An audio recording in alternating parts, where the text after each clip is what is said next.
Hello అండి, నమస్తే. Welcome back to కల్పన వంటశాల. ఈరోజు మన వంటశాలలో 2 ఉల్లిపాయలు ఉంటే చాలండి. ఇంకేం మసాలాలు అలాంటివి ఏమి ఎక్కువ అవసరం లేకుండా ఓన్లీ ఉల్లిపాయలతోనే మనం గుడ్డు కూరని చాలా కమ్మగా చాలా రుచిగా తయారు చేసుకోవచ్చు. మరి ఈ ఉల్లిపాయ గుడ్డు కూరని ఎలా తయారు చేసుకోవాలో చూసేద్దాము. దీనికి ముందుగా మనం కావాల్సిన గుడ్లు నేను ఇక్కడ 8 తీసుకొని ఉడికించి పెట్టుకున్నాను. కొద్దిగా ఉప్పు వేసిన నీళ్ళల్లో మనం ఈ గుడ్లను ఉడికించుకుంటే గుడ్డు మంచి టేస్ట్ వస్తుంది. తర్వాత ఎంత ఉల్లిపాయలు ఎక్కువ వేసుకుంటే అంత బాగుంటుంది, అంత గ్రేవీ వస్తుంది మనకు కూర. ఇక్కడైతే నేను 3 మీడియం సైజు ఉల్లిపాయలు తీసుకొని ఈ విధంగా చిన్న చిన్న ముక్కలు కట్ చేసి పెట్టుకున్నాను. ఇప్పుడు తయారు విధానం చూద్దాము. ముందుగా మనం స్టవ్ వెలిగించుకొని ఒక కడాయి పెట్టేసి ఉల్లిపాయలు వేగడానికి సరిపడా నూనె వేసుకుందాం. నేనైతే ఇక్కడ 2 టేబుల్ స్పూన్ నూనె వేసుకున్నాను.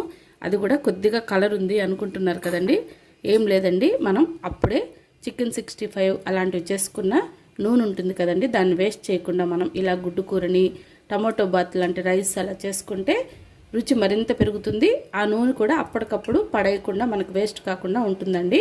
నేను ఆ నూనెని 2 టేబుల్ స్పూన్లు వేసుకొని వేడి చేసుకుంటున్నాను. నూనె వేడెక్కిన తర్వాత 1/2 టీ స్పూను ఆవాలు మంచి రుచి వస్తుందండి ఈ కూరలో, కాబట్టి కొంచెం ఎక్కువ కూడా వేసుకోవచ్చు. 1/2 టీ స్పూను మినపప్పు వేసుకొని ఆవాలు చిటపడలాడేంత వరకు వేయించుకోవాలి. తర్వాత ఇందులో మనం కట్ చేసుకున్న ఉల్లిపాయ ముక్కలను వేసేసుకోవాలి.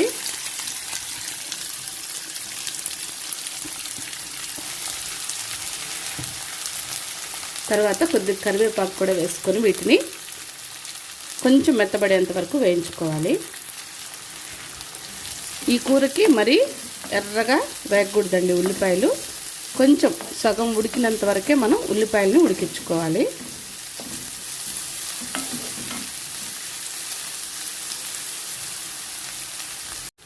ఈ విధంగా సన్న మంట మీద 2 నిమిషాలు వేయించుకుంటే ఉల్లిపాయలు మెత్తబడిపోతాయి. ఈ టైంలో 1/2 టీ స్పూన్ పసుపు, కారం కూడా ఎక్కువ వేసుకోకూడదండి ఈ కూరలో. 1 స్పూన్ కారం వేసుకోండి చాలు. అలాగే 1 స్పూన్ ధనియాల పొడి, కొద్దిగా రుచికి సరిపడా సాల్ట్ వేసుకొని సన్న మంట మీద దీన్ని ఒకసారి మొత్తం కలిసే విధంగా కలుపుకోవాలి.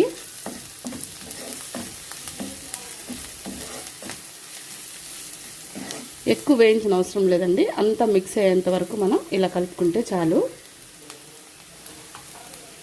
అంతా కలిపేసుకున్న తర్వాత మనకి సరిపడా నీళ్లు వేసుకోవాలి. మరి పల్చగా వేసుకోకూడదండి. గుడ్లు ఈ పులుసులో కొంతసేపు ఉడికిన తర్వాత మనకి పులుసు కొద్దిగా చిక్కుపడేంత వరకు మనం సరిపోయేంతగా నీళ్లు వేసుకోవాలి. ఒకసారి మొత్తం కలిపేసుకుందాం. అంతా కలిపేసుకున్న తర్వాత స్టవ్ని కొద్దిగా మంట పెంచుకుందాము. నీళ్లు బాగా మసిలిన తర్వాత ఇలా ఘాట్లు పెట్టేసి గుడ్లన్నిటిని వేసేసుకోవాలి.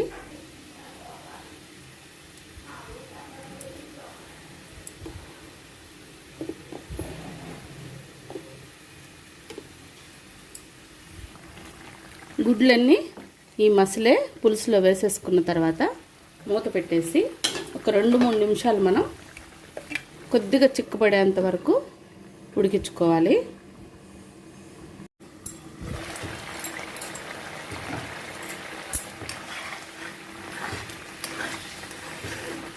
ఇంకొద్దిగా చిక్కగా అవ్వాలండి. టమాటోలు, మసాలాలు, అల్లం వెల్లుల్లి పేస్టు అలా ఏం లేకుండా ఒక్కసారి ఓన్లీ ఉల్లిపాయలతో ఇలా సులభంగా చాలా తక్కువ టైంలో గుడ్డు ఉల్లిపాయ కూరని తయారు చేసుకొని చూడండి. సూపర్ అంటే సూపర్ అండి, అంత బాగుంటుంది. ఈ పులుసుని మనం కొద్దిగా చిక్కబడేంత వరకు మరో నిమిషం పాటు దీన్ని ఉడికించుకున్నాము. 1 నిమిషం తర్వాత మూత తీసి చూద్దాము.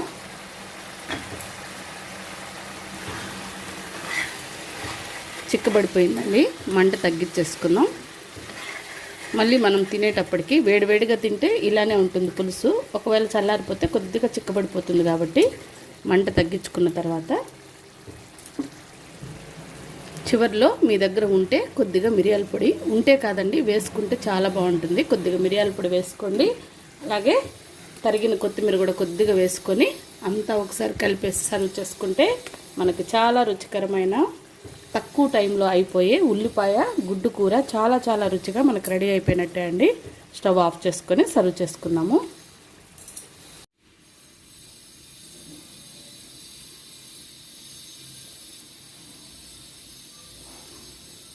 ఓకే అండి, మా ఈ రెసిపీ మీకు నచ్చినట్లయితే లైక్ చేసి షేర్ చేసి సబ్స్క్రైబ్ చేసుకొని మన ఛానల్లో మిగతా రెసిపీస్ అన్నీ కూడా చూడండి. చూసి ట్రై చేసిన తర్వాత మీకు ఎలా కుదిరిందో తప్పకుండా మెసేజ్ కూడా చేయండి. ఓకే అండి, మరో టేస్టీ రెసిపీతో మళ్ళీ కలుద్దాం. Thank you for watching. Bye అండి.